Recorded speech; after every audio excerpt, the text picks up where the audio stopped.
There seems to be no end to the changes in the local media industry because, for what seems like the first time ever in its nearly 50-year history, the Star has not hired a newsman to helm its ship. Instead, they've apparently appointed a gentleman named Wong Eng Ting to the top position. He's a man who has never hit a keyboard in anger, but instead has 22 years in IT and management, in jobs like Regional Applications Management at CIMB Group and Chief Information Officer at Prudential Assurance.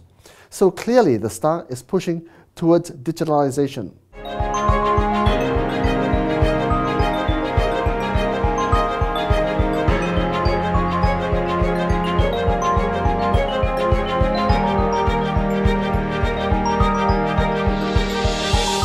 Come what may.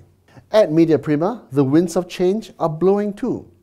In a 15th March interview with Free Malaysia Today, UMNO's acting president and Rantau parliamentary candidate, Datuk Sri Muhammad Hassan, said the 74-year-old political party intends to sell its stake in Media Prima, after having already sold its 32% stake in Utusan Melayu in February. Now, following the sale, UMNO's stake in Utusan drops from nearly 50% to just 18%. And that basically ends UMNO's decades-long control of the Malay newspaper group.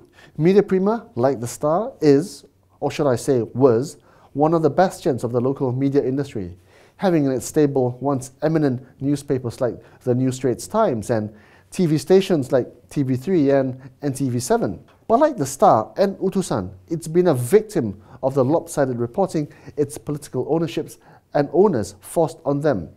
And now their fortunes have turned dark, hastened, of course, by the internet. Today, UMNO, like MCA, which owns the Star, is fast running out of cash, hence the need to sell. As Muhammad Hassan told Free Malaysia Today in his interview, "We will sell our stake in Media Prima as there is nothing much we can do with it. We can't put out our own news and we do not have board representation. At least it can cover us for another 2.5 years. Pretty much the same thing goes for Asian Broadcasting Network, or ABN. Now, ABN is a pay TV broadcaster controlled by Tan Sri Kenneth Eswaran, and he's a businessman known for his close links to ex-Prime Minister Dr. Sri Najib Razak. Like the Star and Media Prima, ABN is also in emergency mode, having been reported that it's auctioning off its TV equipment. At last count, ABN hemorrhaged some 60 million ringgit a year and is currently being sued by contractors for unpaid monies. So, dark, dark days for the local media industry then. But guess what? The internet is moving so fast that the original disruptors, folks like Facebook and Google, are themselves being disrupted, victims of their own success. Now, Brian Acton, the man who co-founded WhatsApp, the messaging platform, the same platform that is sold to Facebook for $19 billion 5 years ago, is now today an anti-Facebook activist. He's heavily criticizing Facebook's willingness to sell private user data to the highest bidder and is telling anyone who cares to listen to delete their Facebook accounts. But that's not all. Social media has also become a festering ground for hate speech and vile commentary.